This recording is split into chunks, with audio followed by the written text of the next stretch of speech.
Well, you see too that often people who are tried by fire discover the deepest association with meaning precisely under those conditions. And that is analogous to the vision of the crucifix, let's say, that you have to go deep into the darkness and perhaps hopefully voluntarily before you can see the brightest of all possible lights. And so this idea that, part of the problem is, if you provide your children with everything, which you could do as a wealthy parent, let's say, you deprive them of deprivation, you deprive them of adventure, you deprive them of destiny, and you remove from them the necessity of grappling in a manner that really does make life meaningful. One of the things that I've really noticed in my tours, this has been extremely interesting and heartening, is that whenever I talk about the nexus between responsibility and meaning, the audiences always go dead silent.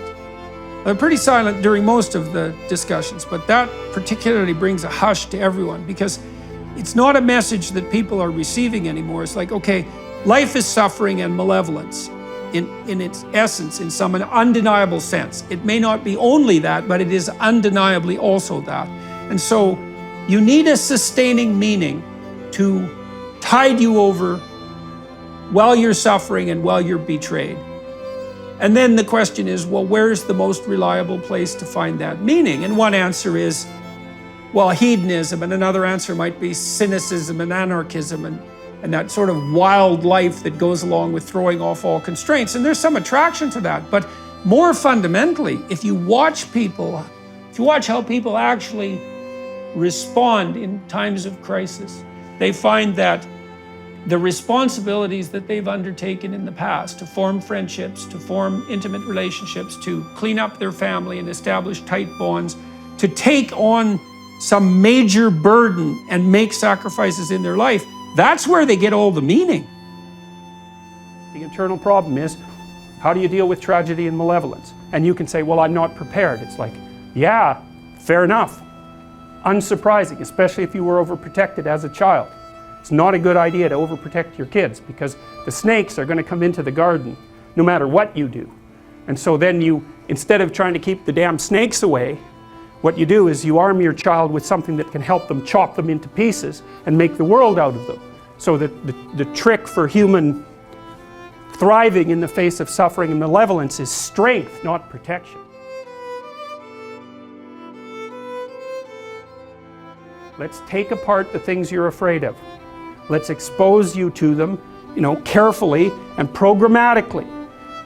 And then you'll learn that you're actually tougher than you think. You never knew that. And maybe you didn't want to take on the responsibility because, people play a role in their own demise, so to speak. When you had opportunity to go out and explore or withdraw because you were afraid, you chose to withdraw because you were afraid. So it's not only that you were overprotected often, it's that you were willing to take advantage of the fact that you were overprotected and run back there whenever you had the opportunity. So maybe you're a kid in the playground, right, and you're having some trouble with other kids, and in the back of your mind, I should deal with this myself, but you go and tell your mom and get her to intervene. And you know that that's not right. You know that you're breaking the social contract, but it's easier, and so that's what you do. You run off to an authority figure and hide behind the Great Father, right, roughly speaking. Well, the problem with that is you don't learn how to do it yourself. So then you have to relearn it painfully when you're 40. So then you take people out, you say, well, what are you afraid of? Rank it from 1 to 10. So 10 is, make a list of 10 things you're afraid of. The thing you're least afraid of we'll call number 10. So we'll start with that. Okay, well, I'm afraid of elevators. Okay, well, let's look at a picture of an elevator. Let's have you imagine being in an elevator. Let's go out to an elevator and let you watch the terrible jaws of death open, because that's how you're responding to it symbolically, right? And you're going to do that at the closest proximity you can manage. You find out, you go do that, it works. You're nervous as hell, especially from an anticipatory perspective. Shaking. You go out, you stop, you watch it happen, and you actually calm down. You do that 10 times and it no longer bothers you. Well, what you've learned that you didn't die, but more importantly than that, you've learned that you could withstand the threat of death. That's what you've learned. and then you move a little closer, and then you move a little closer, and then you move a little closer, and finally you're back in what's no longer the elevator from a symbolic perspective. It's a tomb, right? It's a place of enclosure and isolation. And you learn, turns out I can withstand that. And then you're much more together, much more confident. And that's often one of the things that often happens in situations like that. I've seen this multiple times, is that if you run someone through an exposure training process like that and toughen them up, they'll often start standing up to people around them in a way they never did before, because they wouldn't stand up for themselves before, because they weren't willing to undermine the protection. See, if you're protecting me, I can't bother you, because I can't afford to forsake your protection. So if I'm going to play that game, I'm going to hide behind you, then I can't challenge you.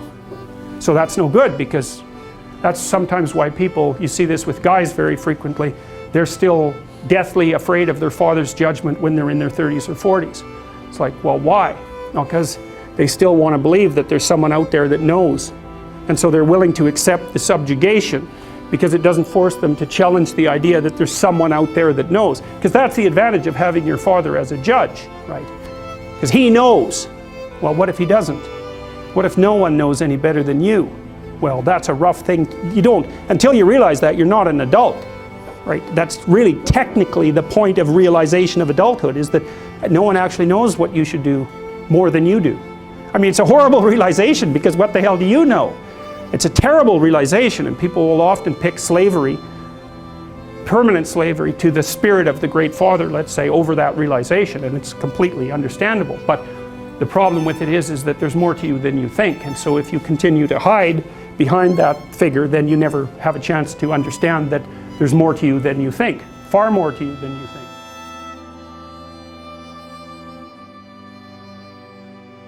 Hedonism doesn't work technically. Like, we looked at the effect of positive emotion on decision making.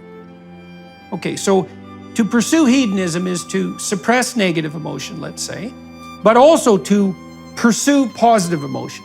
And those can be technically differentiated neurologically and psychologically, conceptually. They're completely separate systems. They're mutually inhibitory. They run on different biochemical pathways.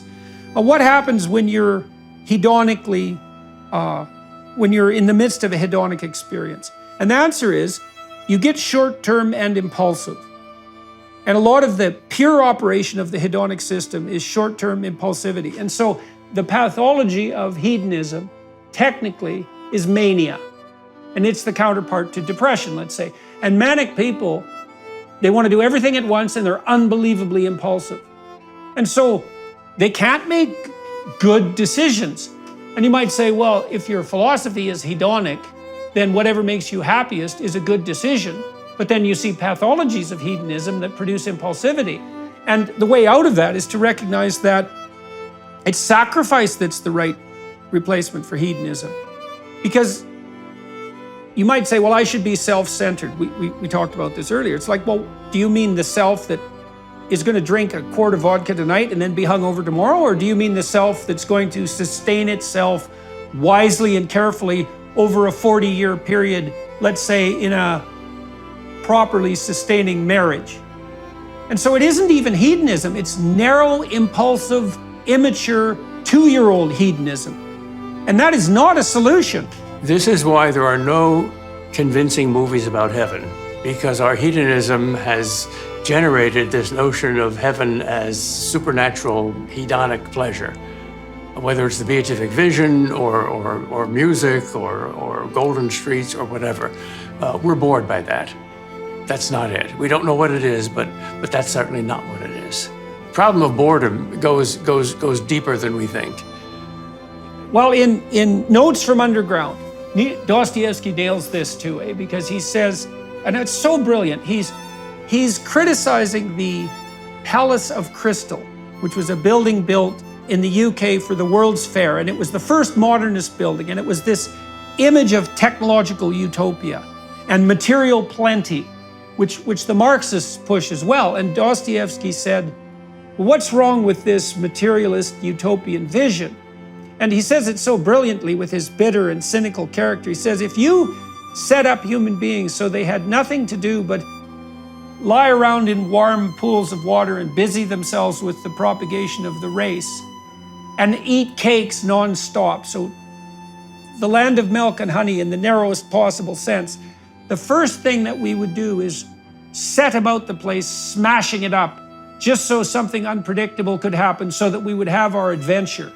And I read that and I thought, man, that's so deadly right, is that he said human beings are ungrateful and we can curse. It's the primary thing that separates us from animals. And that it's related to the idea of eating the fruit in the garden of paradise, is that we are made for a challenge. We are made for an adventure. We're not made for this kind of narrow and local hedonism. It's demeaning and it's counterproductive. And it isn't rich in the face of tragedy and malevolence. It's a bad solution.